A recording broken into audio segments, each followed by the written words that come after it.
à la prise de vie. Et je n'oublierai pas Alain Kabongo, Orme Makonda, Ermac, programmation web, Alain Kabongo, coordination et Bruno Nzinga, l'exploitation, Jiran Boka, web. Hein. Donc voilà, l'équipe est au grand complet et nous aurons 3 rubriques. La première rubrique diététique, la deuxième rubrique reportage avec son excellence VPM, environnement développement durable, Maman Pazaïba, qui déjà a commencé quelques travaux préparatifs de cette grande journée de l'arbre qui interviendra le 5 décembre.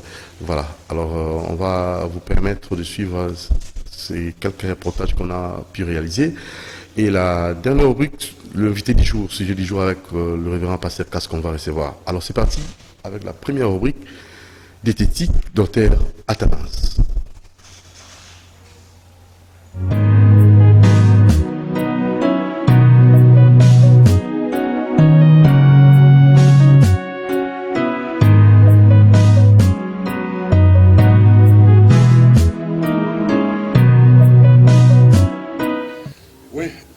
Merci Balandi à Génie Congo na niveau na biso votre prendre kaka bandeko avantage d'abord des avantages de l'auto liaka mais rien l'auto mais qu'un peu que ça là encore suite il y a chou parce que dans ce là le village chou mais on a bien muke chou parce que la question mingi qui concernant chou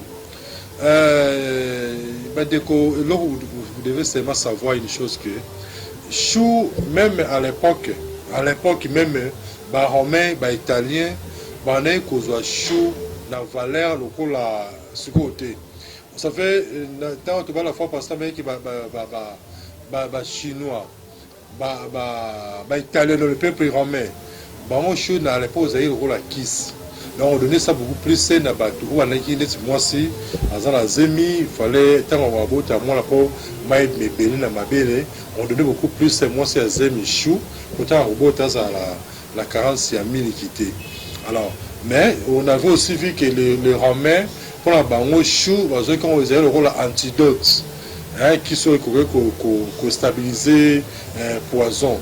Et puis les Romains aussi utilisaient chou comme anti-ivresse. Dans le sens que ceux qui ont la masanga mingi, on a chou. Quand on a chou, on a mis masanga, on l'a moitié. Ça c'était le peuple romain, donc aussi italien. Alors, chou, c'est pourquoi après l'étude au Salama, on a fait constat que les peuples romains n'étaient pas les maladifs. Ils ont compris que, comme on disait, les Romains ont raté parce que les chou, c'est les consommateurs de chou. Alors, il fallait passer à ce que l'étude de chou pour savoir le vertige caché à chou. Alors, on avait remarqué que chou a la vitamine C. Chou azali bien pour permettre d'éliminer les radicaux libres. Éliminer, quand je parle de radicaux libres, le sens nul. Moi, nous avons exemple, on me les secrets. Non, Doudou, on a ensemble la langue, on a un secret. Appelé ce secret. Ok, secret, c'est la cas, Sokali, Namaï, Nakolora. Vous savez bien ou non? Alors, tant que vous avez la sécurité, il y a des colorants, et ce sont des déchets toxines. Exemple aussi, mon thème précédent, qui a bien dans la rétane, on a un bouillon, on a un sauce à bouillon, on a un poisson à bouillon. Or, on oublie que poisson, sauce, tout ce qui est vivre frais, il y a le produit chimique, on est d'accord, on a pour ébattre. Maintenant, on a mis un bouillon. Et bien que ozolia na belema chimique oyoyo ba bombe la bloc wana. Alors et quoi arriver belema chimique wana et ya ça ba déchets toxiques dans d'autres nayo. Je donne encore juste un exemple. Là on remarque ba tolingi épices chimiques. Bon, épices chimiques c'est bien. Alors, les épices chimiques qui sont dans l'ensemble, ce sont ce sont des poisons à petit feu. Vous en parlez même quand on dit qu'il ne faut pas mettre des épices chimiques, mais il voulait beaucoup plus mettre des épices chimiques. Tout ça, ils ont apporté à des déchets toxiques. Mais si on chou, Dans la Carole, il faut éliminer la toxine. Vous voyez? Ça, c'est un balai. Chou a aussi bénéfique pour le cerveau. N'oubliez pas le seul nom qui va peuple romain pour la baron, on aura chou comme anti-ivresse. Pour éviter qu'on l'envoie. Ça veut dire que nous allons mis dans le cerveau, non? Nous allons moutiner ça la bienté. Alors, maintenant, chou, vous pouvez être en bonne santé, nous là, mais elle fait de consommer régulièrement le chou et qu'on permettre fonctionnement, donc un bon fonctionnement, il y a cerveau pour que le cerveau ait fonctionné normal. Alors, je rappelle, il y a qu'on purifier makila et puis il y a qu'on fortifier mikoua. Quand on a le chou, donc, si vous avez des questions à poser, numéro de la télévision, c'est 081 81 14 3 6 5. La bannière 081 81 14 3 6 5 ou bien 089 62 68 038. De 089 62 68 038. C'est la question posée d'ailleurs parce que vous avez un mouquet de ce que c'est ici. Alors, je veux dire aussi que le chou aussi a peu bénéfique pour notre souffrance, pour la tension artérielle surtout. Et, même aussi les gens qui souffrent de glycémie, la glycémie, la stabilité. Au moins, il aussi que mataka, qui a stabilité. Chou a joué un rôle, il y a qu'à stabiliser, il y a qu'à réguler le cycle. Mais notez bien, avant de continuer, chou n'est pas quelqu'un qui pose une question, est-ce que chou a né là? Non, elle a la chou flair, elle a la chou paumé, elle a la chou à rouge, nion, c'est un chou, elle a la même propriété. Et puis, le chou aussi, pour bénéficier beaucoup plus de chou, elle a mes penza chou à rolambaté. C'est beaucoup plus de chou, oh, il y a mon besu. J'espère vous expliquer que ça a buffet frais, donc buffet à partir de chou, hein, de doudou, pour que papa a la pizza mobile à mobile. Je vais vous expliquer comment on peut faire un buffet seulement. Hein, maman là, la papa, aussi la papa buffet wana, il y a chou pour qu'elle soit bien. Je vais vous expliquer. Mais comment santé parce que comment date il y a l'élo, hein, comment date. Il y a une sandou doudou, il y a un message pour la réplique où il y a Génie Congo que le 11 décembre, le 11 décembre, nous avons organisé une conférence Moko, ils ont la carte, il y a Carrefour des jeunes. On a bureau dans la Carrefour des jeunes. Mais il y a une salle là, salle de fête, ils ont la loi qui est en haut, tout ça la conférence. Quand nous avons le 11 décembre, nous avons de 14h à 18h. Mes amis, alimentation et les plantes pour traiter et éviter le maladie. Vous savez, nous arrivons que nous avons un moqué.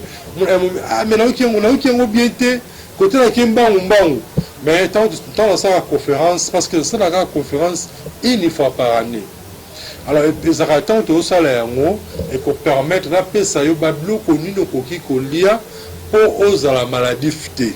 Et puis, ceux qui ont maladie au bic. Vous savez que c'est la passe mis au monde congolais à souffrir de la prostate. Mon congolais a un problème, il y a trouble sexuel. Mon congolais a chose à la myome. Non, c'est vraiment, c'est honteux. Parce que notre pays est un nioso. Oui, ce que l'Ingo yeba, valeur ya Congo, tout n'a pas, maman El Bazaïba, dans le ministère de Nazarango. On m'a dit que la plante, on m'a plante, on négligera. On m'a plante, ça bien, non. Plante, elle qui ma casse. Mais je vais vous expliquer dans la conférence comment on soigner la maladie Yomoko. À partir de la plante, aux azinga la biso. À partir de l'eau liaka, parce qu'on a toujours, comme on a toujours dit, si vous avez une mauvaise alimentation, votre médicament est sans effet. Mais si vous avez une bonne alimentation, vous n'avez plus besoin de médicaments. Alors, comment date, il y a le 11 décembre. Mais, suivez-moi très bien, suivez-moi bien. Et il faut déjà voir comment on a bien enfant. Il y a ouïe, ma pécio récit. On sera au est-ce que ça a été fait? Au contribuer à $10 parce que la loué salle. 10 dollars, parce que je n'aime pas le sponsor. Si vous avez un sponsor, vous avez mais sponsor à Zate, moi 10 dollars européens, ça va nous permettre de zone Sambongo, il y a salle on a loué. Nabi qui y a qu'à pour apprendre comment on sonner mal. On peut perdre l'eau au monde de Golanga. On peut perdre l'eau. Par contre, on peut apprendre et belé. Comment on sonner ma maladie à partir il y a l'eau de Yaka et puis à partir de la plante aux azinga la bisso. Mais n'oubliez pas aussi, malgré ça, Nabi qui est au côté na chou.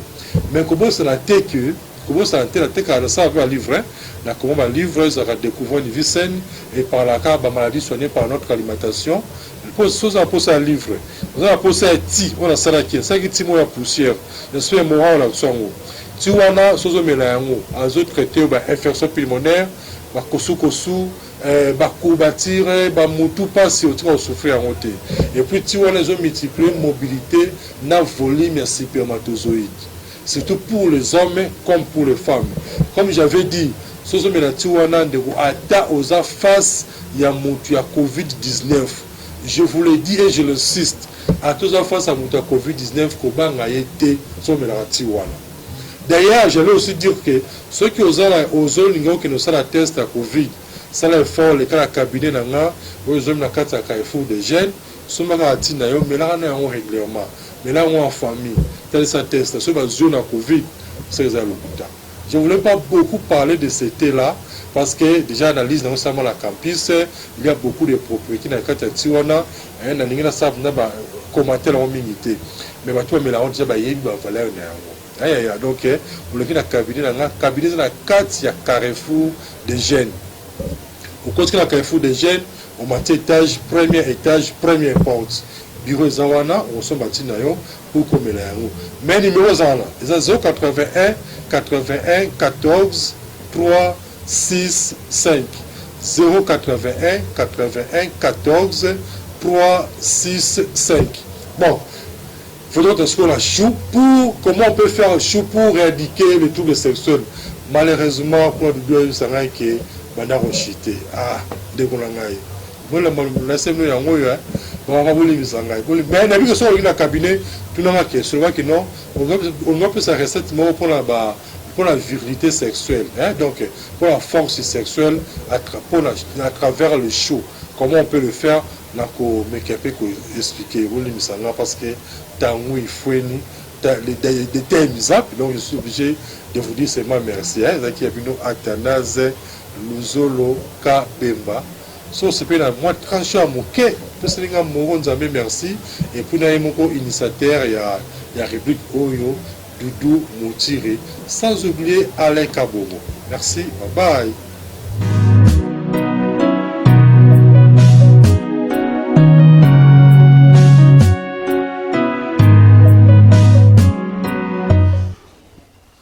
Voilà, c'était là le docteur Athanase, il nous parlait de l'importance des aliments et surtout, aujourd'hui c'était plus précisément les choux.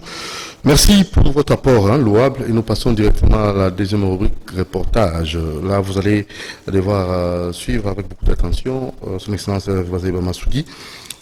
Déjà le 5 décembre 2021 ce sera la journée de l'arbre, donc et elle s'apprête déjà à célébrer cette journée, les différentes étapes préparatives, et elle est descendue sur le terrain pour palper du doigt toutes ces réalités, et nous vous laissons suivre cette randonnée. C'est parti.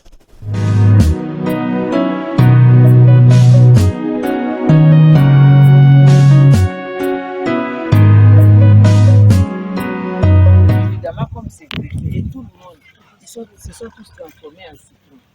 Qu'est-ce qui s'est passé? Qu'est-ce qui s'est passé? D'abord, il faut dire que les greffages n'avaient pas bien réussi. Et un autre problème, c'est la qualité du sol. Il y a, les sols répondent à d'autres variétés et puis d'autres, ça ne répond pas.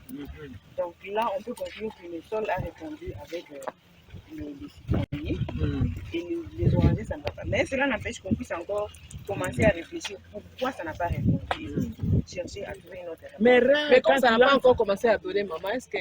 Oui, il y a la différence. Tu peux savoir, il y a aussi des pamplemousses avec des grosses feuilles. Oui. Et puis les orangers aussi avec plus ou moins moyennes feuilles. Et les mandariniers, souvent, ce sont des petites feuilles vertes foncées.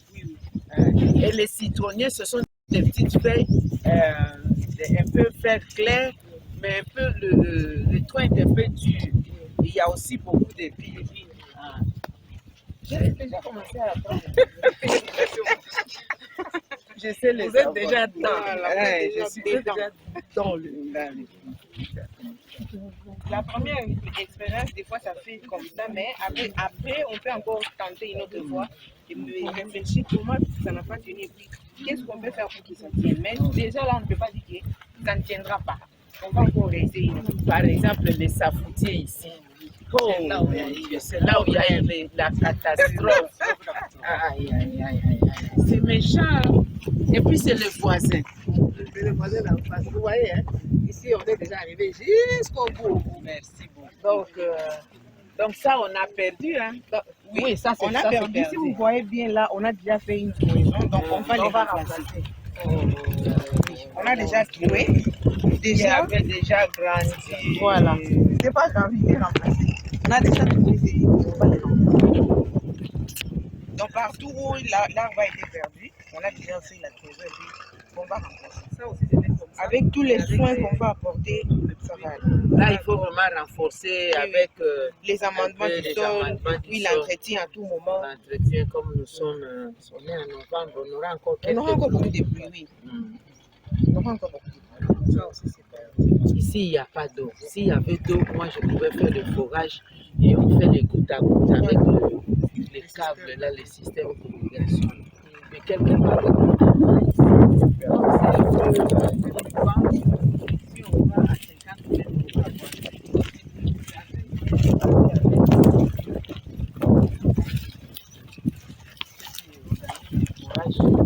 on va ici, c'est le terrain le plus problématique que j'ai jamais vu. C'est une concession d'un certain colonel. Il y a plein de gens qui viennent. Je vois déjà des petites constructions. Tout ce qu'il avait mis comme référence, des conteneurs là où ils ont enlevé, la succession n'a pas su gérer.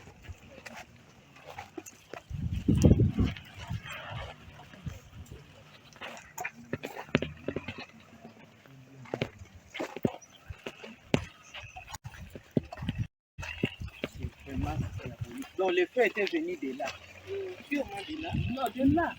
Oui, de là chez les voisins. Vous allez jusque là. Et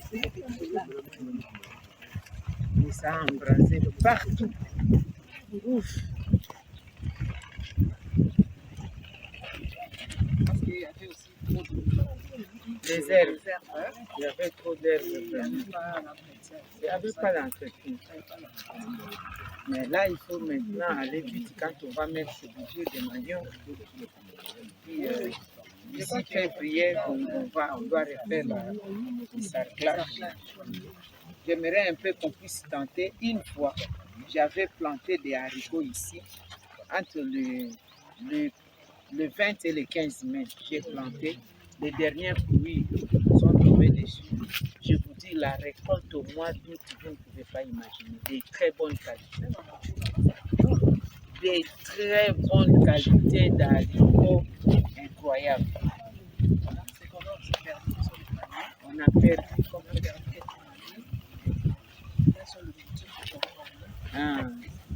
Ah, vous avez coupé. Ah oui, oui, pour donner la fraîcheur.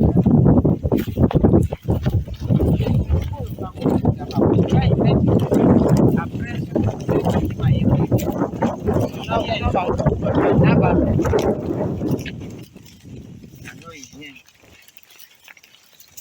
Donc ça, c'est le safoutier. Ah oui. C'est un peu plus âgé, c'est bon. Non, déjà avec cette hauteur, voilà. Il y a beaucoup plus de chances que ça puisse tenir. Ok.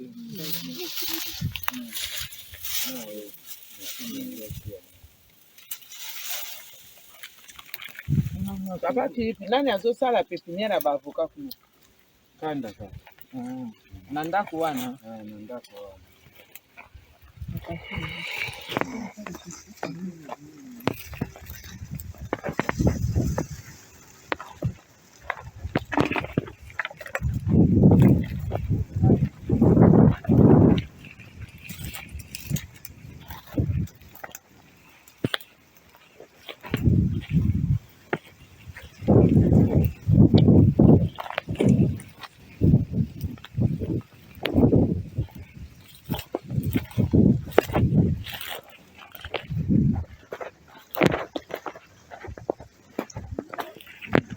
Oh. Une bonne mouche. Et vous t'as déjà à choisir.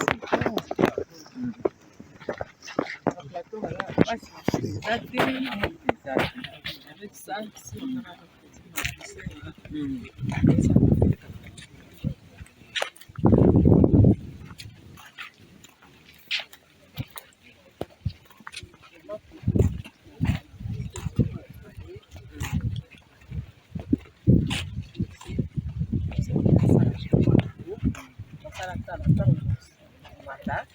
ça, je vais prendre un peu de venir remplacer ici. La expression de 12 là, il parle. Ah bon, 12 régimes. 12 régimes. La limite, j'ai mis la limite ici. J'avais demandé à notre voisin de laisser 4 mètres. Moi-même, j'ai dit la limite, c'est vraiment là. Moi-même, j'ai laissé 4 mètres parce que je n'ai pas suivi par là-bas. Ça fait 320 hein. 320 mètres parce que c'est un peu bizarre. Ça fait, au début, là-bas, c'est 250. Mais quand vous avancez, vous retrouvez à 320 mètres. Ici, on a parlé aussi avec les chapeaux. Dès qu'ils vont terminer, on a les chapeaux pour arranger ce parquet. Pour séparer. Ça présente un danger avec, surtout c'est les propriétés. Quand il va faire sa récolte, c'est qui lui qui va passer les côtés. Voilà. Et à la prochaine saison, surtout qu'il vit à l'étranger. Voilà. On va bien récupérer les temps de chercher. Et puis quand le feu va venir, il y aura beaucoup de risques. Donc, ce qu'on doit faire, c'est vraiment entretenir. Alors maintenant, si je veux clôturer, moi j'avais pensé les acacias pour le monter ici. Si je veux clôturer, je clôture ici et non là-bas parce que la route normalement ça La clôture prend ses côtés. Donc avant la clôture, d'abord on les parfait. Pour que quand le feu vient, déjà les parfait l'arrêtent, qui n'arrivent même pas. Donc la clôture à gauche, c'est parfait à droite. Et puis l'entretenir, ça quand on passe régulièrement. Passer régulièrement. Ou alors mettre la pelouse. Non. Les feux, c'est peut traverser la pelouse. Surtout pendant la saison sèche. Les feux, c'est traverser. Donc on laisse seulement comme ça. L'entretien. En terre battue seulement. Et puis l'autre possibilité, c'est que si on peut utiliser le parfait avec la culture maraîchère. Si on met par exemple la personne qui va mettre ça, il aura tendance à entretenir de temps en temps. Et quand c'est entretenu, ça va arrêter les feux qui peuvent venir. Donc soit on laisse vide, soit on met la cuillère. Moi je pense laisser vide. Par contre, j'allais proposer la culture de cuillère complète de manioc. Parce que chaque fois quand on est en train d'entretenir, c'est ça la politique que j'ai appliquée à Mampou. J'ai demandé au chef des centres que comme nous n'avons pas encore les tracteurs, tu donnes à chacun celui qui est fort, tu lui donnes quelques mètres, sur les maniocs là-bas. Comme ça, quand elle va entretenir, le parfait sera propre et la congestion sera protégée. Alors, parce qu'on parle du feu, maman, à quel moment on peut organiser une sensibilisation avec tous ces cultivateurs pour leur dire que le feu, ça ne résout aucun problème. Le feu, au contraire, ça abîme les sols et on ne récolte rien dans le feu. Et leur montrer, leur expliquer ce qu'ils peuvent faire. Qu'est-ce qu'ils recherchent d'abord? Poser des questions. Moi, je voudrais savoir qu'est-ce qu'ils recherchent lorsqu'ils mettent du feu. Le problème, c'est quoi? À quel moment on peut organiser ce genre de sensibilisation? La sensibilisation, c'est bien, c'est vrai, la sensibilisation. Tel que vous êtes là, vous êtes propriétaire de cette concession. Je ne vous vois pas penser mettre du fait dans votre concession et que les faits ne soient pas protéger. Si par exemple, vous-même, vous ne pouvez pas les faire, on vient encore renforcer avec la sensibilisation, je pense que vous allez intérioriser ça.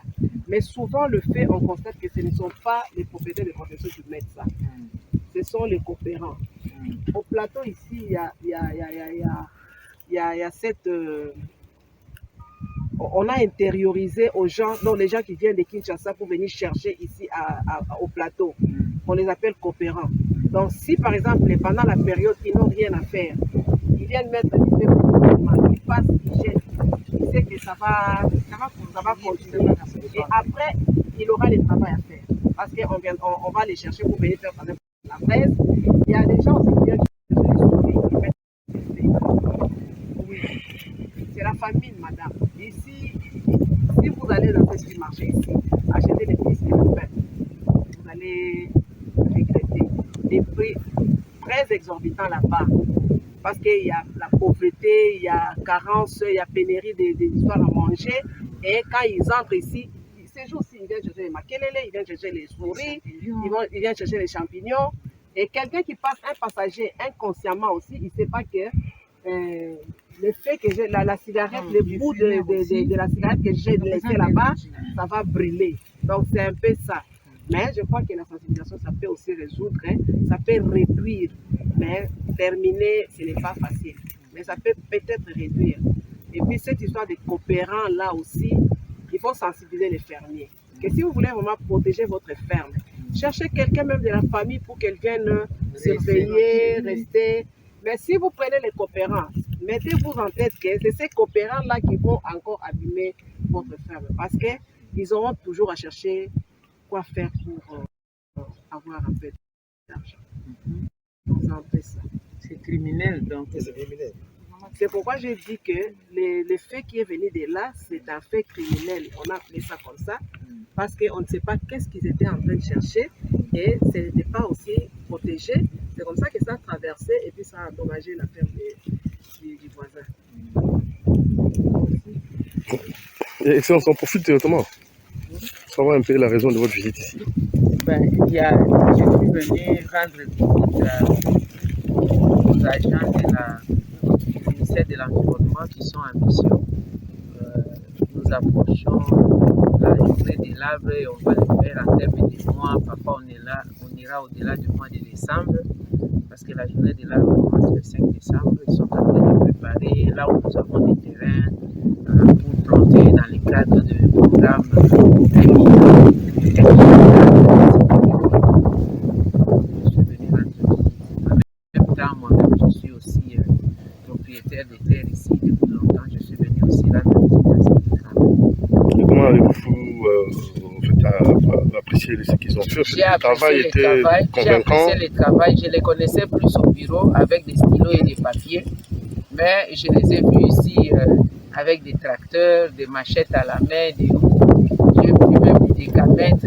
Je vois vraiment que j'ai affaire à de véritables agents du ministère de l'Environnement et surtout de la direction reboisement et horticulture qui est bien dirigée, des mains de maîtres ou des mains de maîtresse, avec la directrice qui est là. Merci beaucoup. Merci, Excellence.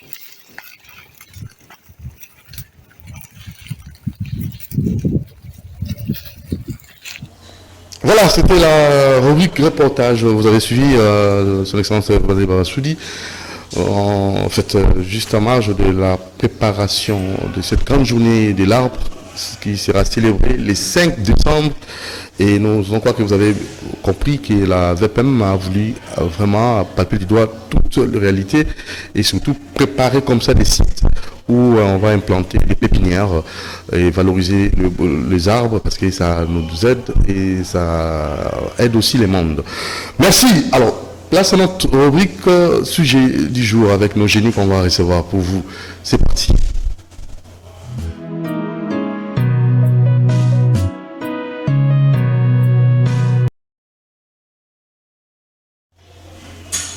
Voilà, deux génies, le révérend pasteur Casse, Moté pasteur Casse.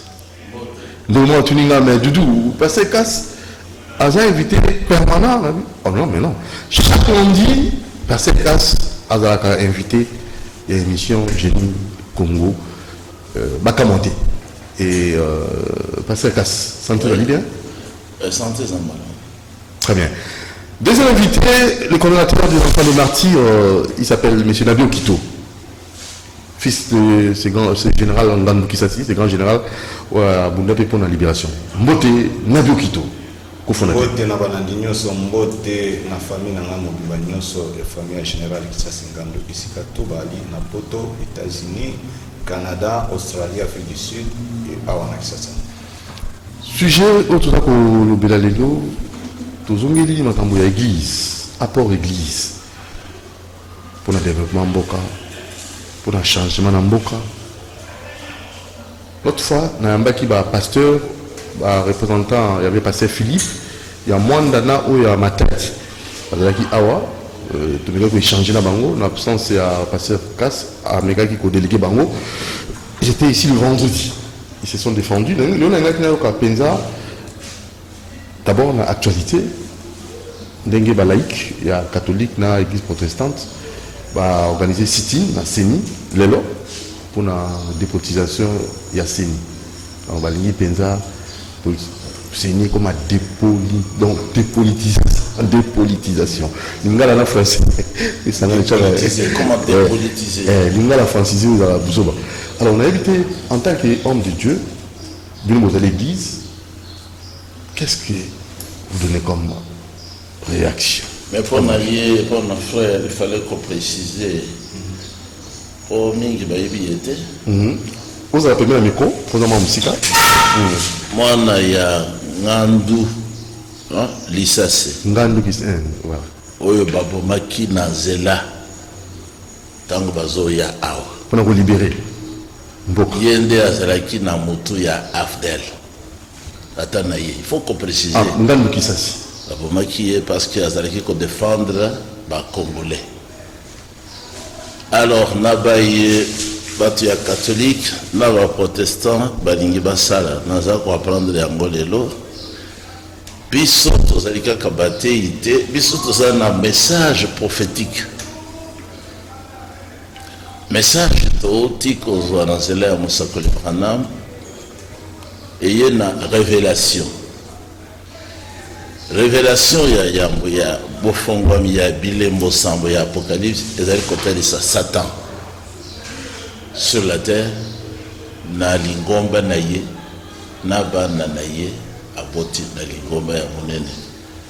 Alakisi na soya évangélique, ba moupe na ba protestant, ba méthodiste, na ba pentecôtiste, bango banso bazali mouvement antichrist. Bana ya Satan, le diable.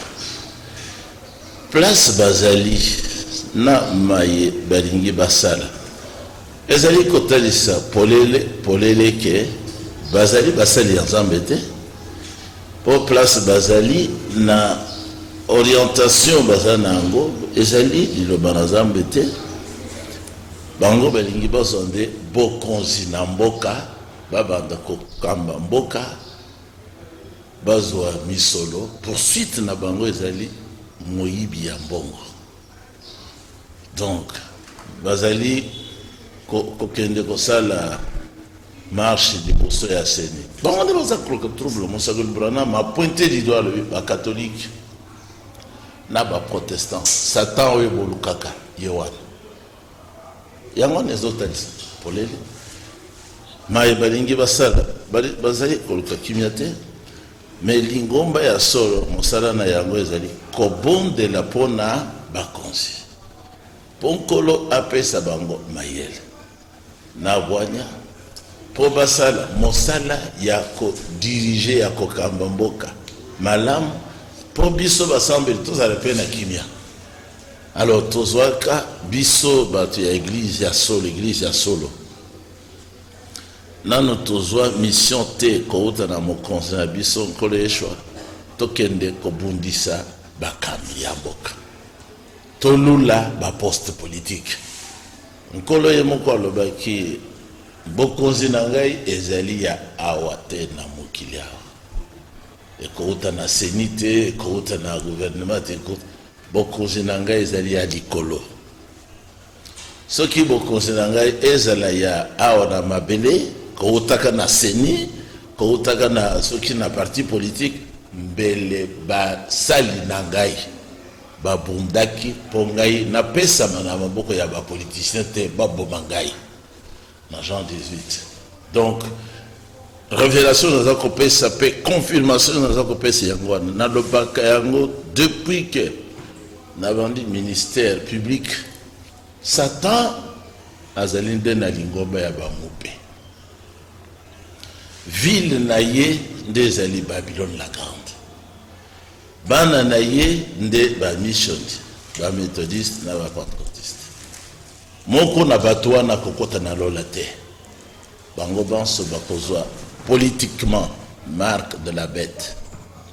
Kombo ya la bête. Pe bakosanga en tant que écuménique, bato bakosal écuménisme, ba doctrine et que c'est les bakosal ensemble, baba bundisa nkolo Yeshua na lingoma na ye na Biblia. Baboma batu lisusu ndenge 4e so ezali kotalisa na nzala na bitumba pe na épée ndenge basalaka déjà na Moyen Âge. Donc oyo nakoki koloba yango wana distraction ezamala te. Oyo esengeli président na biso ayeba soki ngai nazala na ye kofuta ngai te mais ko éclairer ye mbe akangi bikoke nyonso wana musana bango nini nalobaka kaka akozwa kaka difficulté na bakatholique balingi ye te balingi philosophie na ye te balingi mboka te babi peuple souffrir social pasi nzala catholique, église catholique est bomaka 68 millions de la population. Il y a beaucoup de la population, la catholique beaucoup de la population. Tarana na maye bango moko ba mi pesi le code ministère ya Zambie. Bata ka solote. Kokosa bazo pesa bato basambela au nom du Père et du Fils et du Saint-Esprit. Et où tu wapi na Bible. Il y a lokuta. Kopesa libati sina ba bébé et uta wapi na Bible ba libati ba pesa na baye bayamboli masumu na bango mais bango baza batu ya masumu banda na pape ti na kuna na se masumu kaka bazo kosa ke baba la kate mais est-ce que bazali vierge pas catholique ba prêtre est-ce que bazali vierge baza na bana donc bato bazo kosa le kindoki na se ya moi boye ba ya ko troubler bato président ce qui a landi lokolo ya Mobutu ko bundisa bango foko bundisa bango ko boya bango basana litomba mon côté na Biblia balongola ki Bible ba enterrer yango ba tie catéchisme basana msalmo ya kosala te mutu mon côté ya catholique ayebi kombo ya tata kombo kaka ayebi te mon côté ayambola kamaso mon côté azoli batisi mon côté banda pape tina bana oyo bakobota mon côté. Donc, bango baza bungisa ba candidat pour la lifeno. Donc le président azo banga bango la. Abungisa bango benga na bango c'est fini. Moko na moko so ni sana mboka na bango, akende ko tromper bato na mboka na ye, kasi batika bato mususu baza la libre. Parce que bango zamba tindi bango te. Zamba tinda ka pape te. Pape wana azali élu na ba so qui a dit non. Ba titre za na Bible te. Pendant il y a 100 ans. Voilà. Nabio Kito, votre réaction. Bon, merci Mingi n'a pas ces casse, il n'a pas ces paiements de lumière. Oui, il a dit que vous avez l'histoire est en Congo. Zaka et Bandeli.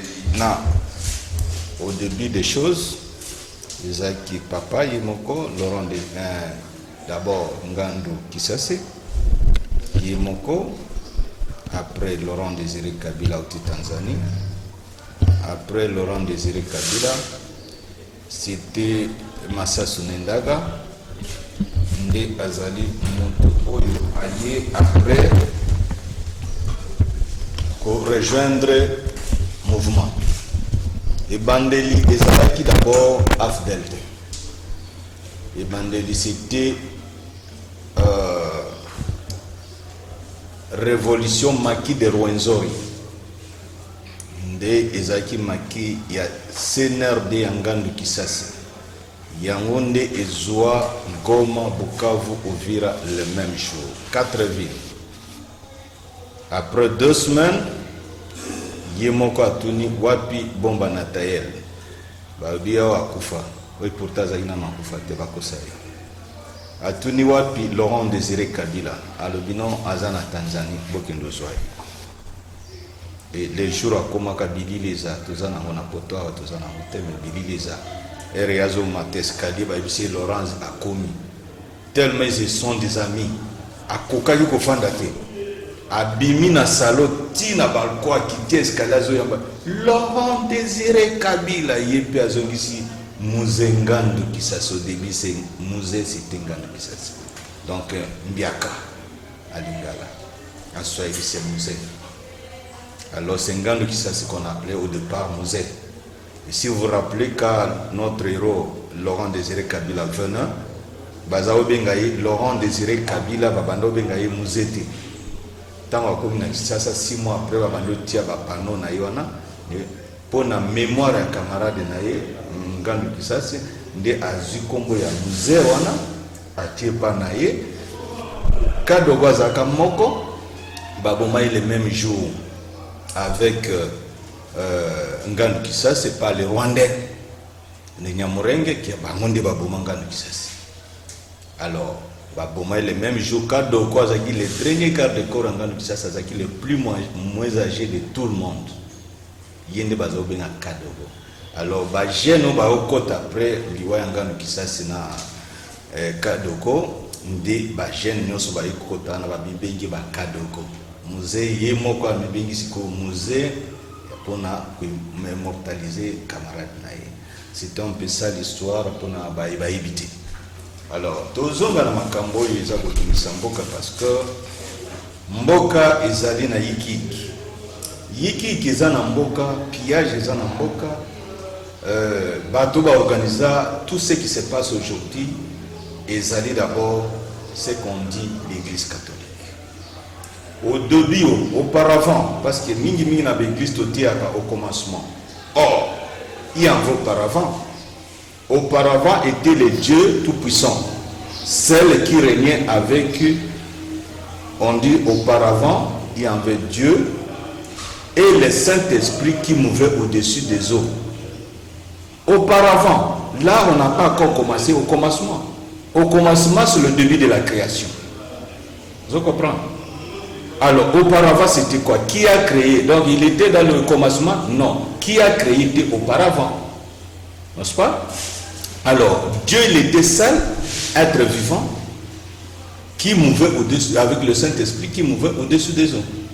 Après de vivre millénaires et millénaires des années, il a créé être vivant à l'Ibosso qu'on appelle la parole.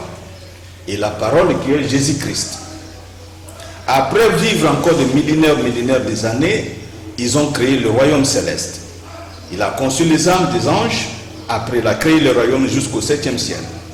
Après, il a conçu Dieu Tout-Puissant dans sa souveraineté. Il a dit de créer le monde. Et il a créé le monde. Et avant la création du monde, il y avait la révolution céleste. Que l'ange le plus beau de tous les anges, qui tenait les clés de la musique, et celui qui tenait aussi les guérites pour voir à tout ange qui voulait parler avec Dieu, c'est lui qui était toujours à la guérite. C'était Lucifer à l'époque. Tellement il était bon, Azaki na clé à musique, il s'est orgueillé, et il a dit que tonga tape na il collé en Nzambe parce que na temps on Nzambe Azaki na première salle. Azao qui est na basiel na jusqu'à 7 avec le temps comment on vivre actuellement dans le 7e ciel. Alors ba sataniste donc Lucifer na ba ange pour ba sungaka ye pour ba la révolution céleste ba boka bango vers le ciel. C'est wana ba ya kitana colère ba kitana ngo ba ko créer boye bengami classe satanique. Dans le clan satanique nde ebimi o nyonso tozo vivre lelo. Les 666 pièges pour piéger l'homme à 5 sens que Dieu a créé avec 5 sens et puis oublier nous choses à 5 sens, les touches, l'odorant, les sentiments ainsi de suite, ça fait 5 sens. Alors, moto à botami na 5 sens à quoi servir Dieu parce que les 666 pièges ezali quoi péché mutu à servir Nzambe à 100%. Alors, nous ce salami à partir de temps wana va créer ou va bengi société d'abord. Primo va bandi d'abord créer siège na bango. Le siège na bango ezalaki d'abord la classe satanique, il est Vatican actuellement appelé. Ok? C'est pas trop fort ça, mon beau. C'est pas trop fort, c'est la vérité, rien que la vérité ne saute pas et ça ne sautera jamais parce qu'il y a 75% du mensonge qui dirige le monde. La vérité n'est pas avec nous jusqu'à présent et nous sommes en train encore de servir le Satan jusqu'à présent. Il faut qu'on dise la vérité au Fils du peuple et au Fils de Dieu. On ne peut pas continuer avec le mensonge, la rivière ne saute pas.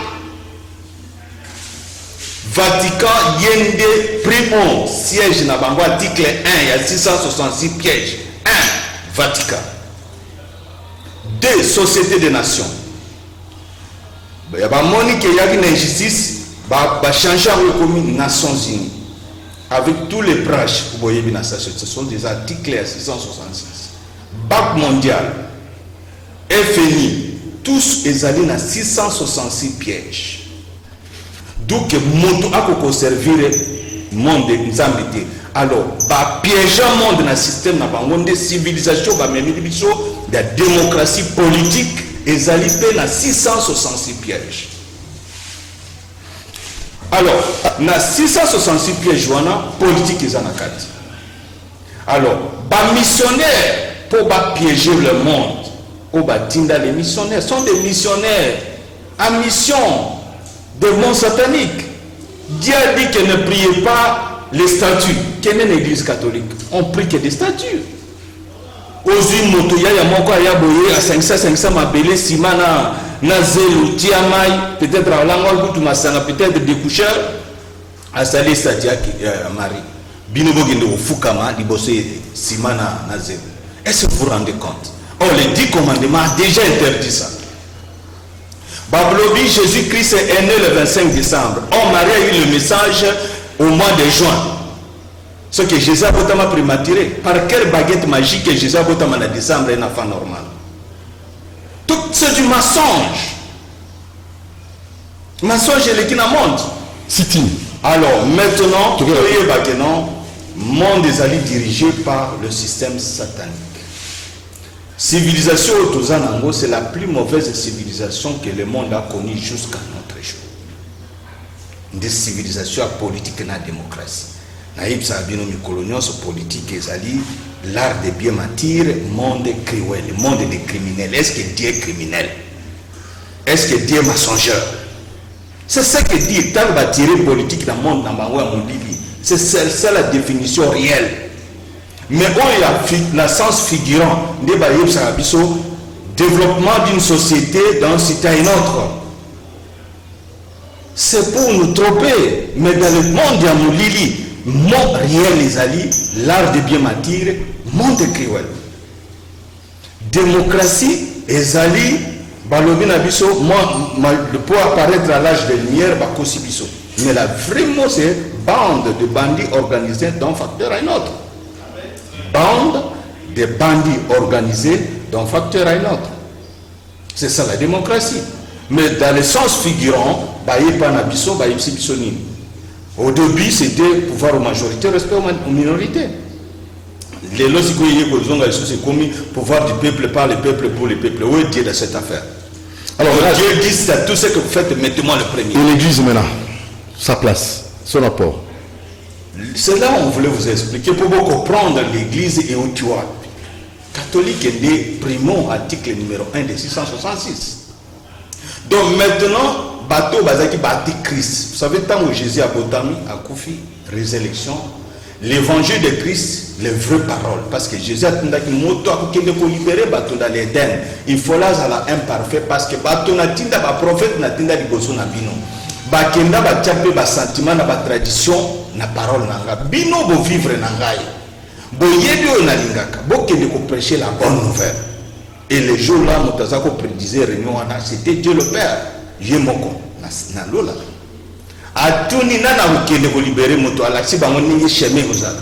sentir passer à Kolokot à tout le monde. À la fin, c'est Jésus-Christ qui a accepté de venir. C'est pour dire quoi? Nous sommes en train de parler de la vérité pour dire au peuple de Dieu. L'église catholique est beaucoup parce que bazo défendre Kanabango, politique et Panabango, le mensonge et Panabango, et ça Kanabango, bazo défendre Kanabango parce que nous ne comprenons pas encore. Parce que toujours comprendre Nanté. La politique, la démocratie, les alliés partis na papa na bango, Satan. Bisoba Nzambe, nous sommes dans la théocratie, le principe de Dieu. Dieu veut le pouvoir régner avec son peuple, c'est tout. Et par notre propre distraction, comme disait le pasteur ici, pasteur Kass, à l'objet distraction, c'est le communé. Par notre propre distraction, on a atterri la théocratie de Dieu pour nous amener la démocratie et la politique. Or, à Dieu, il y a la théocratie, il y a la théologique. C'est là où l'homme gère les affaires courantes de Dieu. Dans la théologique. Et dans le pouvoir de Dieu, c'est la théocratie, dans le principe. Voilà où ici, Kabisotouti, ba catholique, ba bondissa, Kassavou, ba bondissa, Mobutu, ba bondissa, Laurent Désiré Kabila, ba bondissa, moi, na mouké à l'obia ya, wa botami na miso na bango, Joseph Kabila Kabandi.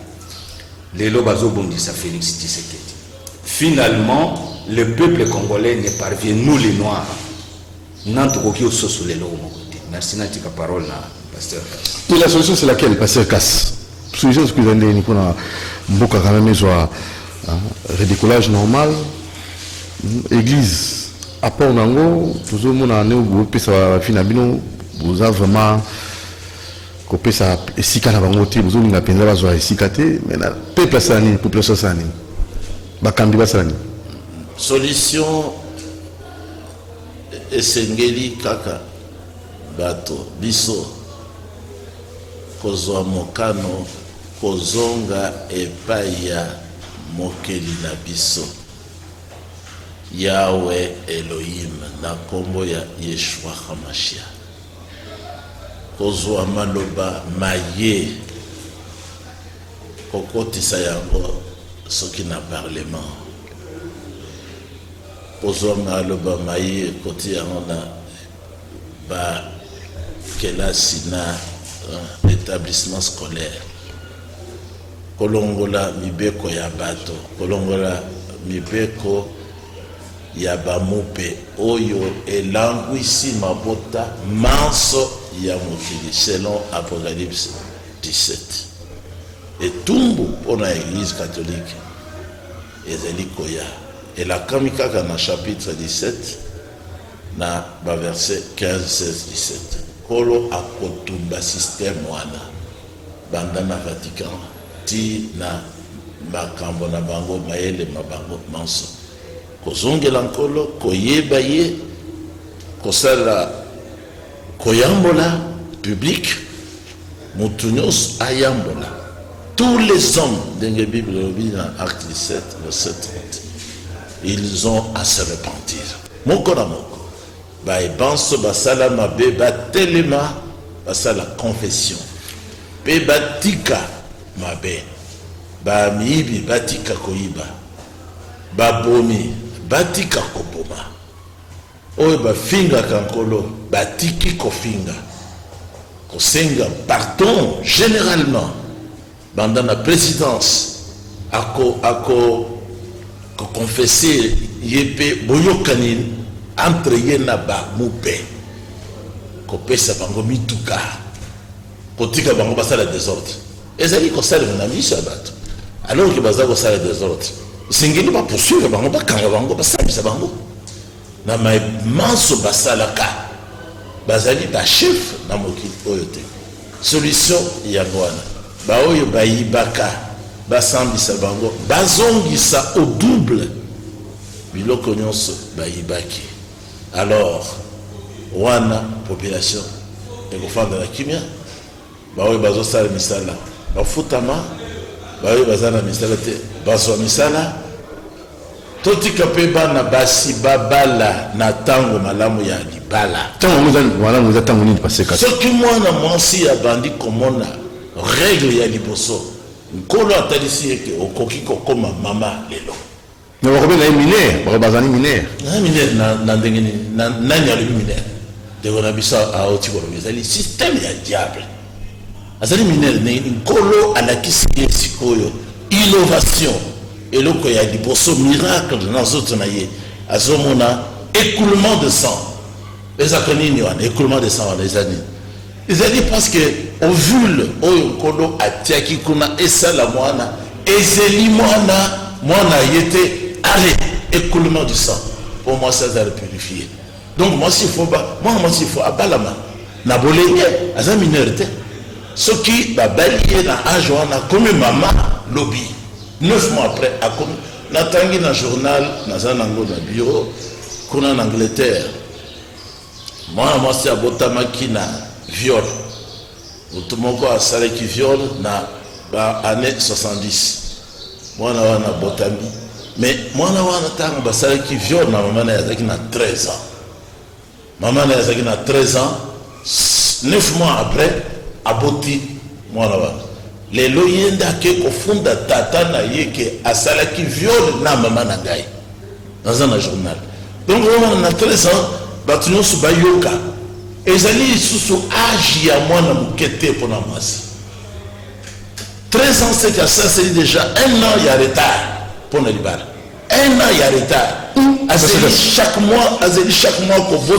kobota ezoya te abimisi kaka barègle wana bamédecin mpe bazali d'accord ke babali ye na retard omoni babali mwana mwasi na retard 30 ans tout ça peut-être akobota te peut-être akobanda kozwa nini cancer ya mabele mpona nini mabele nzambe asalaki yango mpo ezala bilei ya mwana donc yango ezovimba mabele ezali mwana aza te ou bien azwisemi alongoli apakende kosala prostitution nyonso wana ezali ne botuki ya nzambe kolanda sikoyo bamercenaire bozoloba ezali age mineur mpona nini mpo ye akende nanu kozwa bango ye akende nanu bandumba na ye omoni bango bazokende mpa bana wana omoni mais oui nokopesa exemple nani asalaki viol wana na Angleterre na mwana mwasi ya 13 ans c'est que ayebaki secret moto wana ayebaki principe ya vie azwi ye apesi ezeli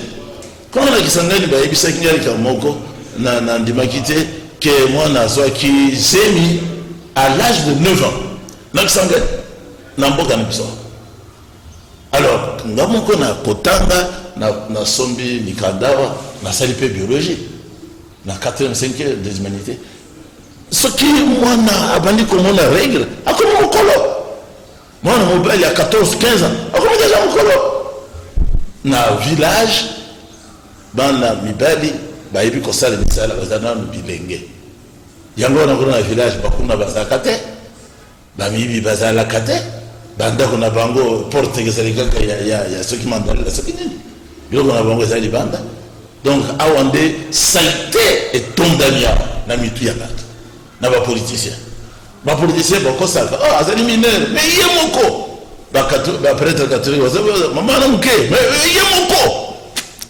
ye moko azokende na bana mike wana mpona nini bana mike oyo babota mosusu babota te bakendeka na pali du peuple kosala nini bakei kuna kaka balare na matiti wana ya pali du peuple otuni mbula 12 ans 13 ans bamosusu baza na bana bamosusu baza na basemi bazwi yango wana bakei kuna mpona nini na pali du peuple eza mpona koloba ke bopesa mibeko ya malamu tobala tozala basi ya libala. Alors, programme église, pour te la souka. Programme il y a église. Mais surtout, on a église. Tous les jours, on a besoin. Mais culte est mardi, mercredi, jeudi, dimanche à 10h. Na mardi, mercredi, jeudi, tout ça, on a culte à 17h. C'est que retour, kozonga semitema na Biblia. Kozonga la mate ya bantoma, pe basakoli. Kobwaka mosika. Na mboka bate ya bamupe komodiri yango kotumba yango Mais basali ba église et basali ba école. Église mon côté. Te banani basali ba tongi ba école. Église mon côté. Nous sommes les catholiques tongi ba école au développement Congo. L'apôtre Paul a dit yango. Nyonso wana bazali kolakisa misala wana pona ko tromper, pona ko kosa bato. Ko kitisa bango baya baza bato malamu okomi bakangi. Okomi mumpe esili candidat ya faire. OK na zela ya école. Kaka na école primaire bakangi yo. Okoyeba vérité te. Ce que nous avons une carte à baptême, Satan le diable. Numéro de téléphone 089 1 99 58 0 99 99 199 58. Très bien. Ni tosali te na mboka na biso elo wa liboso tosali na mboka na biso te ezali 1. Topesi na mudimi na nzambe te gouvernement congolais nano iba kopesa dimi na nzambe te. Ni tosali te gouvernement congolais etie ba ministère na ba facteur nyonso ba domaine nyonso.